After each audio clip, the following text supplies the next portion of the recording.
The word cult carries two distinct meanings in the United States. First is destructive, most often associated with extreme religious groups and messianic individuals, such as Charles Manson or Jim Jones. One's mind immediately conjures up grainy television footage of random psychotics and might include extreme violence.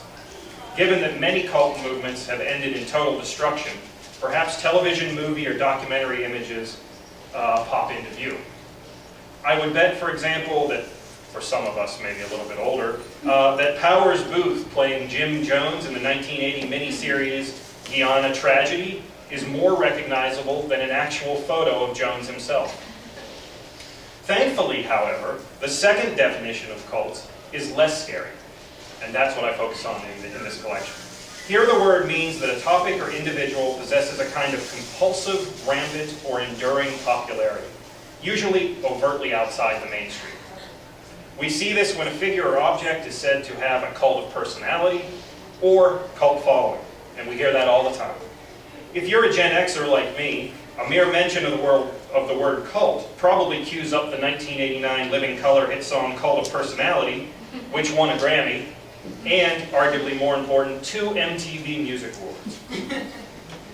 What the two meanings of cult have in common is the idea that in each case, followers hold beliefs in the person or object deep in their souls. In most cases, willing to do battle to defend those thoughts, or perhaps even die for them. And if you at all enjoy comic books and you've got into an argument with a fanboy, you know that they're willing to fight to the death. Here we face a dichotomy, the dark form of cult based on fear, hatred, domination, and obsession, and at the opposite end, humor, charisma, mystery, and love. The internet age and technological innovations are spinning the notion of cult and popular culture on its head. Due to the spread of mass communication channels, the definition and subsequent use of cult is changing significantly. For example, the widespread misuse of the word clouds its meaning. One finds that anything, anyone, or any group that is slightly off-kilter is dubbed a cult, just as an item in these categories that gains quick or unexplained popularity.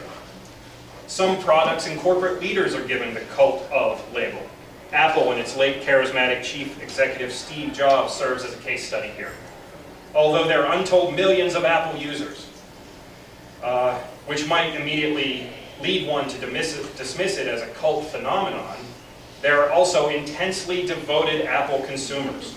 The kind, if you watch the news this morning, that will wait outside the retail stores for hours on end and days on end to be the first to possess a new product, such as the iPod or, in today's news, the latest iteration of the iPhone. Another interesting change occurring is for that in the first time in history, any boundaries that walled off cult topics based on access or control over content have become virtually non-existent. The web, YouTube, file sharing, and global electronic communities have destroyed the demarcation between cult and non-cult entities. The ability to access information on just about any topic under the sun is only a few keystrokes away. Perhaps most dramatically, there are images and video on niche subjects of every variety. The 2003 film The Room, for example, is now considered part of the cult industry, inspiring zany devotees to obsess about the movie in any number of ways.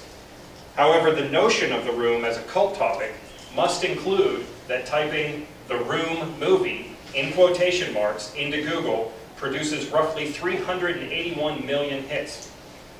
In this way, the idea of cult pop culture has been put through the democratic mass media ringer, emerging on the other side, outside the fringes that made it a cult topic in the first place.